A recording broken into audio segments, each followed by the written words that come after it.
Hello నమస్తే welcome to my channel say something. మిత్రులందరూ screen మీద చూస్తున్నారు కదా, మాయాబజార్. యాక్చువల్గా ఈ సినిమాకి సంబంధించి వాళ్ళు చేయడం గల ఒక ప్రత్యేక విశేషం ఉంది. ఈ సినిమాలో వివాహ భోజనం అనే చక్కటి పాట పాడినటువంటి మాధవపతి సత్యం గారు పుట్టినరోజు. వారి వీడియో కూడా ఉదయం బయోగ్రఫీ చేశాం. వారి పుట్టినరోజు కావడం, అలాగే ఈ మాయాబజార్ సినిమా కూడా అనుకోకుండా మార్చి నెలలోనే రిలీజ్ అయింది. అప్పట్లో 27 మార్చి 1957 రిలీజు.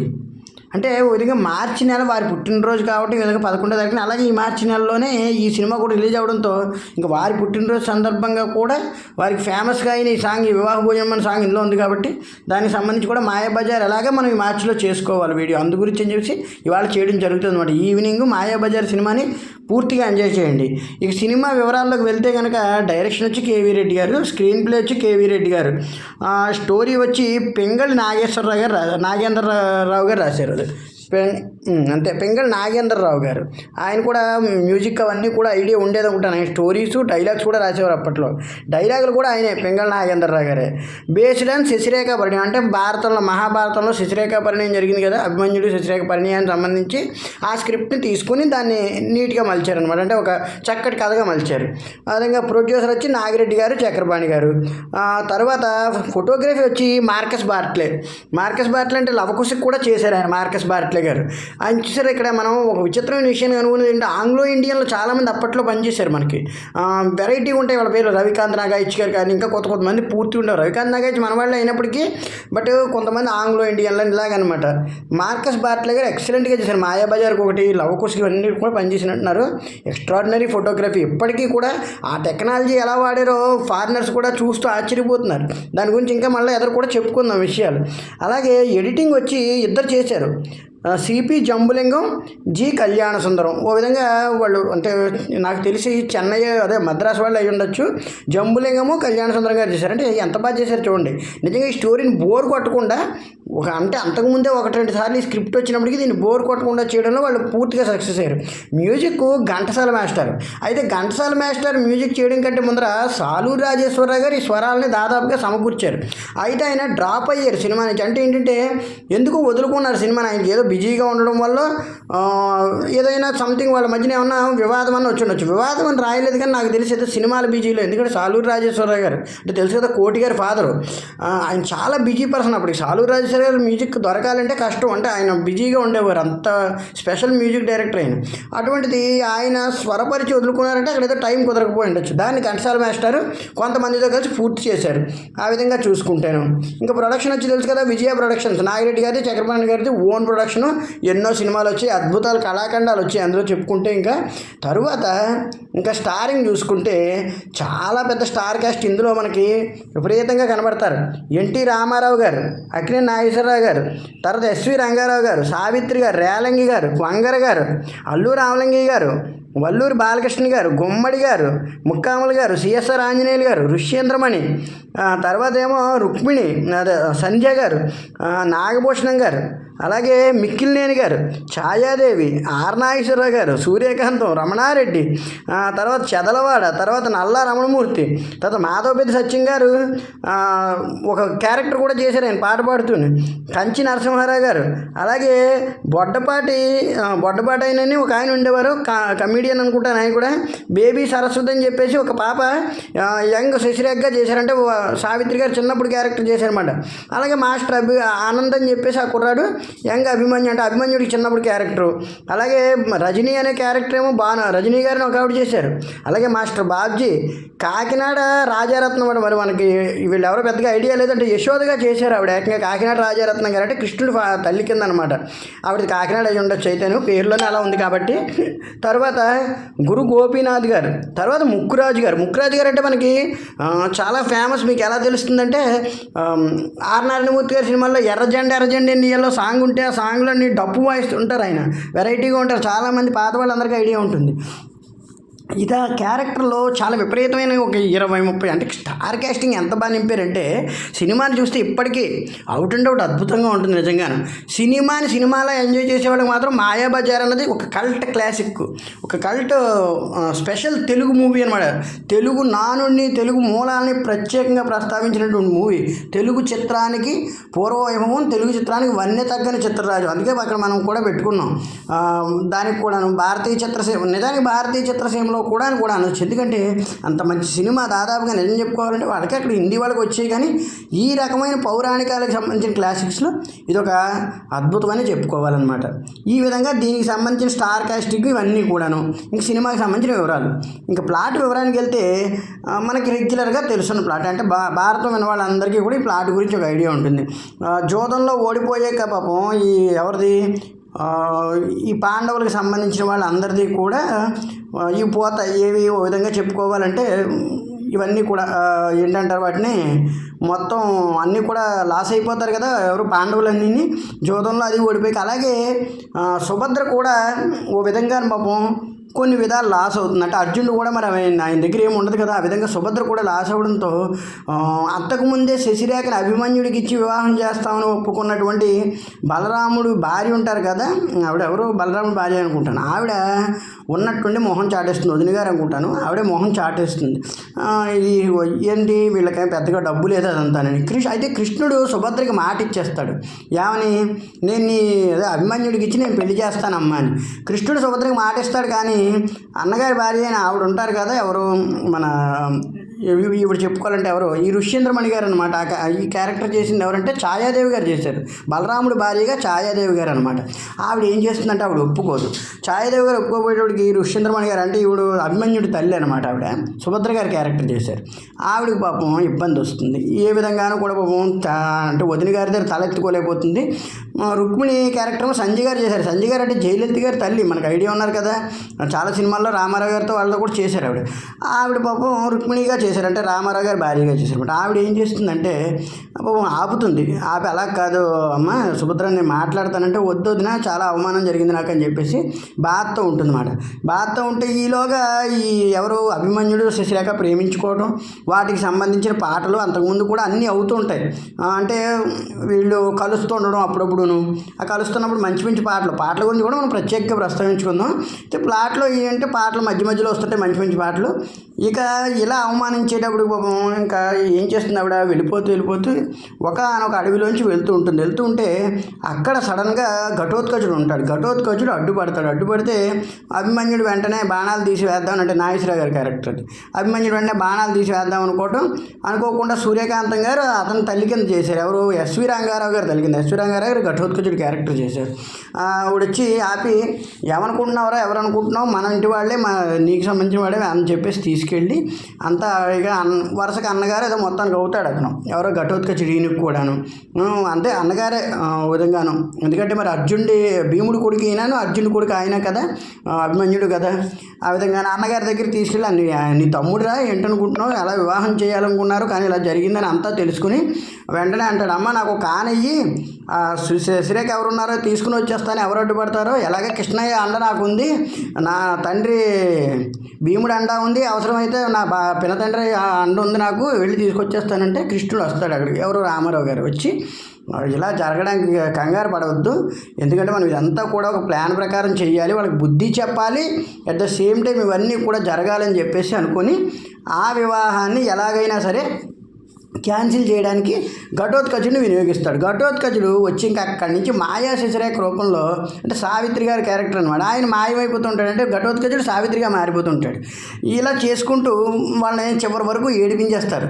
ఇంకా రకరకాలుగా అనమాట, విధాలుగా రకరకాలుగా ఏడిపించి చివరికి తీసుకొచ్చి అంతా కూడాను అక్కడ వివాహం చేద్దామంటే ఈలోగా బలరాముడు వాళ్ళు వచ్చి ఇది కరెక్ట్ కాదు కదా కృష్ణ, నువ్వు నేను నమ్మితే నువ్వేం చేసావు, ఇదా మాకు చేసిందని చెప్పేసి వాళ్ళు బలంగా అడుగుతారు. ఎవరు, గుమ్మడి గారు బలరాముడికి వచ్చేసారు. అడిగితే అప్పుడు అంటాడు, ఏంటన్నయ్యా ఏంటి న్యాయం చెప్పు, న్యాయం అంటే డబ్బు ఉన్నప్పుడు, డబ్బు లేనప్పుడు ఒక న్యాయం, డబ్బు ఉన్నప్పుడు ఒక న్యాయమేనా, వాళ్ళు ఈరోజు రాజ్యం లేదని చెప్పేసి వాళ్ళని అలా తోలనాడతారా, తప్పు కదా, ఇచ్చిన మాట, ఆడపిల్లకి ఇచ్చిన మాట తప్పావు, అందుకే ఆడపిల్ల తరపున నేను నిలబడ్డానంటే ఆయన కూడా బాధపడతాడు. నిజమేలే, నేను కూడా భార్య మాట సందర్భంలో పడిపోయినా, ఆవిడ కూడా ఏమనుకోకమ్మా, ఏదో అందరూ కూడా అంటే అప్పటికే దుర్యోధనుడి క్యారెక్టర్ ముక్కామలుగా చేసినట్టున్నారు. అతను పంపించిన సందేశాలు ఆ కుర్రాడికి అంటే ఎవరు వాళ్ళ కుర్రాడికి చేద్దాం అనుకుంటారు. ఎవరికి లక్ష్మణ్ కుమార్కి ఎవరు రేలంగ్ గారు ఉంటారు కదా కామెడీ క్యారెక్టర్, వాళ్ళ అబ్బాయికి. కానీ ఆ కుర్రాడికి చేద్దాం అనుకుని డబ్బు ఉంది కదా అంటే అప్పటికే ఆ డబ్బులు ఆ విభేదాలు అవన్నీ వచ్చేసాయి. దాంతో అవందంగా అయిందని చెప్పేసి అంతా చెప్పడంతో అక్కడికి అంతా సర్దుమణికి వాళ్ళందరూ కూడా వివాహం చేస్తారు. వివాహం అది అయ్యాక అందరూ కూడా ఈ నాటకం అంతా దగ్గరుండి నడిపించినందుకు ఎవరు అందరూ కూడా కృష్ణుడిని పొగుడుతారనమాట చివరిలో. అది సినిమా ప్లాట్కి సంబంధించి సింపుల్గా చెప్పుకోవాలంటే ఒక వివాహం అంటే ఏంటి, డబ్బు లేదు ఉందనే విషయంలో ఎంత గొప్ప పురుషులకైనా ఇది ఇబ్బంది తప్పదని చూపించి ఒక చిన్న చక్కటి అండర్లైన్ తీసుకొచ్చి ఫ్యామిలీ డ్రామాలు ఆడదాన్ని ఈ భారతానికి నీట్గా తీసుకొచ్చారు. ఈ భారతం నుంచి కథను తీసుకుని అందంగా తయారు చేశారు. ఇంకా పాటల విషయానికి వస్తే మ్యూజిక్ ఈజ్ ఆసమ్ అని చెప్పాలి. మ్యూజిక్ గురించి చెప్పుకోవడానికి మనకి ఎన్నాళ్ళైనా రెఫరెండం చాలదు. ఎందుకంటే లాహిరి లాహిరి లాహిరిలో అనే సాంగ్ ఎప్పటికీ కూడా ఏదైనా చక్కగా వెన్నెల్లో ఒక మంచి సెలయర్ కనబడితే ఆ పాట అందరూ సరదాగా పాడతారు. ఒక జనరేషన్ వరకు కూడా పాడేవారు. ఇందులో పడవేసుకుని లాహిరి అని పాడుకుంటూ వెళ్ళిపోరా అని చెప్పేసి అంతలాగా అనమాట. అంటే ఆ పాట ఇంపాక్ట్ అన్నాళ్ళు చూపించింది. తర్వాత ఇంకా ఉంటాయి. అలాగే నీవేనా నన్ను పిలిచినది అని చెప్పేసి అభిమన్యుడికి శశిరేఖకి పాట అదొకటి ఉంటుంది. అలాగే ఇంకా మంచి మంచి పాటలు అనమాట. తర్వాత ఇది ఒకటి ఉంటుంది కదా, వివాహ భోజనం అనే పాటలోని చాలా గ్రాఫిక్స్ ఉంటాయి. ఎందుకంటే అప్పట్లో ఆ గ్రాఫిక్స్ని బాట్లే గారు చాలా బాగా వాడారు నిజం చెప్పుకోవాలంటే. ఎందుకంటే ఆయన పెద్దవాడు అయిపోతాడు, అవన్నీ దగ్గరికి వచ్చేస్తూ ఉంటాయి. ఇవన్నీ కూడా విచిత్రంగా నోట్లోకి వెళ్ళిపోతూ ఉంటాయి ఆ పాటలోను. ఆ వివాహ భోజనం అనే పాటను మాధవపతి సత్యం గారే పాడారు. ఇందులో కొన్ని పద్యాలు కూడా పాడారు ఆయన. ఈ వివాహ భోజనం అనే పాటకు కూడా ఒక గొప్ప విషయం ఉంది. అదేంటంటే యాక్చువల్గాను ఇది 1936లో గాలిపెంచల నరసింహారావు గారు శశిరేఖ పరిణయం అనే సినిమాకి చేసిన ఒక ట్యూన్ని ఈవిడ 1950లో సురభి నాటక సమాజానికి సంబంధించిన ఆవిడ వాడుకున్నారు. అంటే ఏమిటి ఈ పాటకి సంబంధించి. అయితే 1940లో జానకి శబదం అనే ఒక హరికథ ఎవరో బి నాగరాజకుమారి గారు అనే ఆవిడతో రికార్డు చేయబడితే దాన్నే 1950లో సురభి నాటక కళా సమితి వాళ్ళు వాడుతుంటే, అంటే 36 నుంచి 40కి ఒకడు వాడారు, 40 నుంచి 50కి ఒకడు వాడారు. వాడుతున్నప్పుడు దీన్ని తీసుకొచ్చి ఇందులో ఏం చేశారంటే 1957 కదా ఇది, ఈ 57లో ఖచ్చితంగా ఈ పాటలో పెట్టారన్నమాట. అంటే మనకు అది యాక్చువల్గా ఇంకో ఇన్స్పిరేషన్ ఉంది. 1922లో వాళ్ళు ఇంగ్లీష్ వాళ్ళు చెప్పినట్టు చార్లెస్ పెన్రోజ్ అనే ఒక ఆయన ది లాఫింగ్ పోలీస్ మ్యాన్ అని చెప్పేసి ఒక సినిమా చేశారు. అంటే ఒక పాట చేశారు. ఏంటి, ఒక ఆల్బమ్. దానికి సంబంధించి మనకి పాత పోలీస్ వాడు వస్తుంటే సౌండ్ ఎలా ఉండేది, అని అదొక రకమైన సౌండ్ అనమాట. ఆ పాటని ఆ music composition laughing police man ఎలా నవ్వుతాడు, అని నవ్వుతాడు అనమాట. నవ్వినప్పుడు ఆ రకమైన సౌండ్ని దీనికి పెట్టి చక్కగా చేసుకొచ్చారు. ఈ విధంగా ఇన్ఫ్లుయెన్స్ ఉంది అప్పట్లో కొంతవరకుని. అంటే తీసుకునేవారు అనేక రకాల ఇన్స్ట్రుమెంట్స్ నుంచి. ఆ విధంగా తీసుకోవడంలో ఈ ఇన్స్పిరేషన్ 22 నుంచి స్టార్ట్ అయింది. 36 నుంచి 40, 40 నుంచి 50, 50 నుంచి 57 మాయాబజార్ సాంగ్కి సెట్ అయింది. అయితే ఇంత ఇన్ఫర్మేషన్ ఈ సాంగ్ సంబంధించి కొన్నాటిలోనే ఉంటుంది కాబట్టి మనం తీసుకోవాలి. కానీ అసలు మాత్రం ఈ వివాహ భోజనం అనే సాంగ్ ఎవర్ గ్రీన్. ఎందుకంటే ఆ మధ్యన సరదాగా మనం యూట్యూబ్లో రియాక్షన్స్ చూస్తుంటాం, ఫారినర్స్ కూడా రియాక్షన్స్ చూస్తున్నారు. వాళ్ళు ఆశ్చర్యపోయారు. 57కి ఇంగ్లీష్ సినిమాయే టెక్నికల్గా అంత ఇంప్రూవ్ అయిందో లేదో కూడా మనం చెప్పలేము. అటువంటిది 57కి వీళ్ళు ఇంత టెక్నికల్గా ఎలా ఇంప్రూవ్ అయ్యారు. 57కి ఒక మనిషి పెద్దవాడు ఆవిడ పెట్టి లోపలికి వెళ్ళిపోవడం వాళ్ళు షాక్ అయ్యారు. అసలు ఎంత టెక్నాలజీ, అది కూడా ఒక సౌత్ ఇండియన్ సినిమాకి. ఏదో కొన్ని బాలీవుడ్ అంటే అప్పటికే ఉంది కాబట్టి రేజ్ అవుతుంది కాబట్టి, కానీ సౌత్ ఇండియా సినిమా అంతలా ఎదిగిందా అని చెప్పేసి. అలాగే జగదేకవీర కథలో 5 రామారావులు రావడం చాలా గొప్ప సీన్లు ఉండేవి కదా. అసలు అవి ఎలా జరిగేవి అనేటువంటిది చాలా అద్భుతాలు అనమాట. ఓ విధంగా నిజంగా బాలీవుడ్లో ఈ సినిమాలు వచ్చింటే రామారావు గారు అక్కడ యాక్టర్ అయ్యి ఉంటే ఆయన ఆస్కార్లు, నేషనల్ అవార్డులు అన్నీ పట్టుకుపోయేవారు ఆయన ఏకంగా. నిజంగానంటే ఈ నాగేశ్వరరావు గారు కానీ, రామారావు కానీ, ఎస్వి రంగారావు గారు కానీ అద్భుతాలు అయిపోతుంది ఈ బాటికి. అసలు వాళ్ళు ఎవరు కూడా కాంపిటీషన్ లేకపోతున్నాము. అంటే ఇంకోటి చెప్పుకోకూడదు, అంత గ్రేట్ టాలెంటెడ్ పర్సన్స్ వాళ్ళందరూ. ఇక ఈ సినిమా నటీనటులు వివరాలు చెప్పుకోవాలంటే రామారావు గారు చల్లటి కృష్ణుడిలా చేశారు. నిజంగానే కృష్ణుడు ఇంత చల్లగా ఉంటాడేమో, అంటే చల్లగా అంటే అర్థం అదని కాదు, అంటే కృష్ణుడు ఇంత సున్నితంగా ఉంటాడేమో, ఇంత నిజంగా కృష్ణుడు అంత సౌమ్యంగా నవ్వుతాడేమో అని అంతంగా చేశారు. ఎందుకంటే అంతకుముందు కృష్ణుడి గురించి కూడా గొడవ అయిందట. మనకి ఓ సినిమాలో కూడా చూపిస్తారు. అంటే ఆయన బయోగ్రఫీ, రామారావు గారు బయోగ్రఫీ చేసిన సినిమాలో ఏంటంటే గొడవ అయితే వద్దండి రామారావు కృష్ణుడు బాగోడు అంతకుముందు చేసాం కదా అంటే, అప్పుడు ఆయన ఏం చేశారంటే చేసి ఆయన ఎవరు ఆ మేకప్ చేసి ఆయన మధ్యలో నెమలి పింఛం పెట్టి రామారావు స్పెషల్గా చేశారు. మధ్యలో ఉండదు, కృష్ణుడికి పింఛం పక్కన ఉంటుంది, కానీ మధ్యలో పింఛం పెట్టి కిరీటం నుంచి వచ్చినట్టు అందంగా తయారు చేయడంతో రామారావు గారు చూసిన వాళ్ళందరూ కృష్ణుడు ఇలాగే ఉంటారని చెప్పి ఫిక్స్ అయిపోయారు. ఇంకా అక్కడి నుంచి ఆయన ఎన్నో అద్భుతమైన సినిమాలు చేశారు. కృష్ణుడిగా రామారావు గారు రాముడిగా, కృష్ణుడిగా ఆయన ఎప్పుడు దైవం సంబూతుడు అయిపోయాడు ఆయన విధంగానే తెలుగు ప్రజలందరికీ ఆ విధంగా చూసుకుంటారు. తర్వాత ఎస్వి రంగారావు గారు కీలకమైన క్యారెక్టర్, ఘటోత్కచుడి క్యారెక్టర్. ఒక్కొక్క డైలాగు బాంబులు పేలినట్టు వెళ్తాయి ఇందులో. అంటే మన డైలాగులు చెప్పలేం, వాళ్ళంత వేగంగా గొప్పగా చెప్పారు. చాలా బాగా ఉంటుంది, చాలా బాగుంటుంది. తర్వాత ఆయన వెనకాల అసిస్టెంట్గా రమణారెడ్డి గారు, అలాగే అల్లు రామయ్య గారు, వీళ్ళందరూ అద్భుతంగా చేశారు. అలాగే లక్ష్మణ్ కుమార్ కానీ ఎవరో అతను అనుకుంటాను, ఎవరు ఇతను చేశారు, ఎవరు రేలం గారు, కామెడీ అనమాట, ఈవిని పెళ్లి చేసుకునే ఆవిడ కింద. ఇక సావిత్రి గారు ఓ విధంగా చెప్పుకోండి, సావిత్రి గారుగా మారిపోయాక మరి ఆ క్యారెక్టర్ చేసిన సావిత్రి గారే కదా, కఠినంగా చేసిన క్యారెక్టర్ కథ పట్టుకుని ఆవిడ నిజంగా ఎంత అద్భుతంగా చేశారంటే, ఒక అమ్మాయిగా ఎంత నీట్గా చేశారో అలా కఠినంగా కనబడితే కథ పట్టుకోవడం, మగవాళ్ళ ప్రవర్తించడం, కాలు తొక్కేయడం అద్భుతంగా చేసుకున్నారు. నిజంగా సావిత్రి గారిని మహానటి అనొచ్చు. నిజంగా ఈ సినిమా చూస్తే తెలిసిపోతుంది ఆవిడ ఇందులోని. అలాగే మాయాదర్పణం రావడం, ఆ మాయాదర్పణంలో శకుని కనబడటం కృష్ణుడికి. మాయాదర్పణంలో శకుని ఎందుకు కనబడ్డాడంటే, నీకు తనకి ఇష్టమైన వాడు శకునే కాబట్టి. ఎందుకంటే ఈ భారతాన్ని నడిపించగలిగింది శకునే కాబట్టి, శకుని వల్లే ఆ కౌరవ సామ్రాజ్యం నాశనం అవుతుంది కాబట్టి విధంగాను ఆయనకి శకునే కనబడతాడు. చాలామందికి తెలియని విషయం అనమాట. అలా ఒక్కొక్కరికి ఒక్కొక్కరు నచ్చిన వాళ్ళు కనబడతారు. ఆ విధంగా చూసుకుంటే చెప్పాం కదా, పాటలన్నీ నీవేనా నన్ను పిలచినది అనే సాంగ్ ఒకటి, అలాగే చాలా మంచి మంచి పాటలు ఇవన్నీ కూడా. నీకోసమనే జీవించిందంటే విషాద గీతం అంటారు. ఓ విధంగా విడిపోయినప్పుడు నీకోసమనే జీవించినది అని చెప్పేసి ఆ పాటలు కానీ మొత్తం ఒక 6-7 పాటలు ఉంటాయి. అలాగే మంచి మంచి పద్యాలు అవన్నీ ఉంటాయి సరదాగాను. చివరిలో రామారావు గారు కృష్ణుడిగా విశ్వరూపం పెట్టినప్పుడు హే సత్య సంకల్ప హే దీన బంధు అని చెప్పేసి ఒక చక్కటి పాట ఉంటుంది. ఆయన ఎవరు మాధవపతి సత్యం గారే పాడారు ఎస్వి రంగారావుకి. చాలా బాగుంటుంది. రామారావు గారిని అంటే ఫస్ట్ టైం కృష్ణుడు విశ్వరూపం ప్రదర్శించడం ఎలా ఉంటుందో అక్కడ రామారావు గారిని ఒక్కసారి అలా స్క్రీన్ మీద చూసేటప్పుడు చాలా బాగుంటుంది.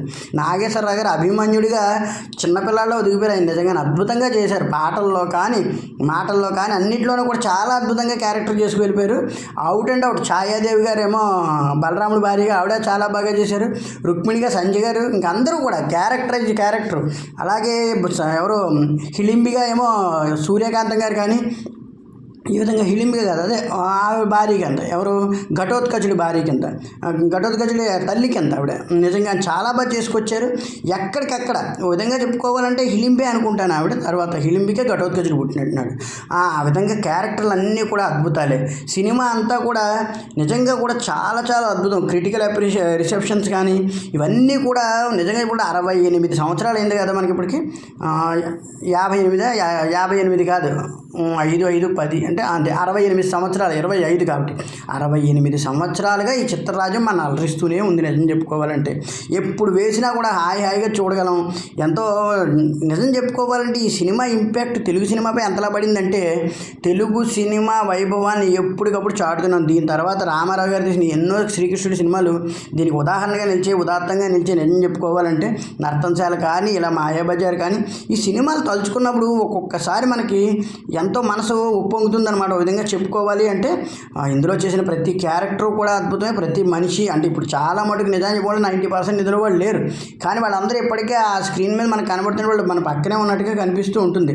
నిజంగా చాలా ఎప్రిషియేషన్స్ ఉన్నాయి. అప్పట్లో అవార్డులు కూడా వచ్చాయి. అయితే అవార్డులు అవన్నీ ఇందులో పొందుపరచలేదు, వివరాల్లో చాలా తక్కువ. వాటి గురించి అయితే కొన్ని మూలాలు వెతకవలసి ఉంటుంది. కానీ మనం ఏదో చేసుకునే ఒక చిన్న వీడియోకి సంబంధించి సరదాగా సినిమా గురించి మాట్లాడుకున్నాం కాబట్టి, అలాగే ఈ మాయాబజార్ సినిమాని మాధవపతి సత్యం గారికి జయంతి శుభాకాంక్షలు తెలియజేసుకుంటూ, వారి స్వరం ఎప్పటికీ ఉంటుందని, అలాగే ఈ వివాహ భోజనం అనే పాట అలా వినబడుతూ ఉన్నంతకాలం ఖచ్చితంగా మాధవపతి సత్యం గారి గొంతు మనకు అలా జ్ఞాపకం అవుతూనే ఉంటుంది. అలాగే వారి పాటలు కూడా పొద్దున్న గుర్తు చేసుకున్న అనేక పాటలు అవన్నీ. ఆ విధంగా మాయాబజార్ సినిమా చరిత్ర ఉన్నంతకాలం, తెలుగు సినిమా చరిత్ర వెలుగుతున్నంతకాలం దేదీప్యమానంగా మాయాబజార్ అనే అద్భుత కళాఖండం వెలుగొందుతూనే ఉంటుంది. ఎందుకంటే తెలుగు సినిమా ఒరవడిని మార్చింది, తెలుగు సినిమా అద్భుతాలను ప్రతిష్ఠించింది. నిజంగా ఈ సినిమా దీని తర్వాత వచ్చిన లవకుశ కావచ్చు, నర్తంశాల కావచ్చు, శ్రీకృష్ణ పాండవీయం కావచ్చు, ఏదైనా కావచ్చు, ఇంకా గొప్ప గొప్ప సినిమాలు, పాండవ వనవాసం కావచ్చు, ఏవైనా సరే, భూకైలాసు, సీతారామ కదండి, రామారావు గారు, ఇంకా నాగేశ్వరరావు గారు, వాళ్ళందరూ కూడా, రంగారావు గారు, వీళ్ళందరూ అద్భుతాలే చేశారు ఆ పౌరాణికాల్లో. నిజంగా వారందరూ కూడా ఓ విధంగా ధన్యజీవులు, దేవతామూర్తులు అనుకోవచ్చు. ఎందుకంటే ఆ పాత్రలు చేయాలంటే ఇప్పట్లో అనుకున్నంత సులభం అయితే కాదు. చూసాం కదా, 1-2 పాత్రలు చేయించడానికి 4 సంవత్సరాలు 5 సంవత్సరాలు బట్టి రోజులకు వచ్చేసాం. కానీ అంత చిన్న బడ్జెట్లో అంత జాగ్రత్తగా ఆ గ్రాఫిక్స్ ఉపయోగించి అంత బాగా చేశారంటే వాళ్ళందరూ ఎంత కష్టపడ్డారో అర్థం చేసుకోవచ్చు. Thank you very much. Please subscribe my channel. మరొకసారి ఎంజాయ్ చేయండి.